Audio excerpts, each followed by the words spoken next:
ఇదంతా ఒక్క మనిషి ఈగో సాటిస్ఫై చేయాలి.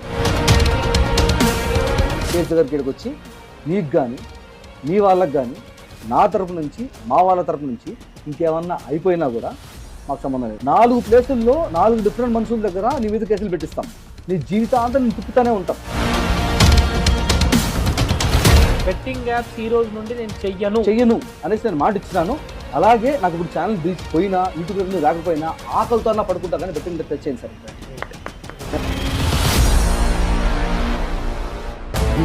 పైన నమ్మకం ఉంది సార్. తప్పుని తప్పని చెప్పకపోవడం కూడా చాలా పెద్ద తప్పే సార్. ఒకవేళ కోర్టు కనుక నాది తప్పు నేను జైల్లో పడండి అంటే హ్యాపీగా జైలు వెళ్ళిపోతాను.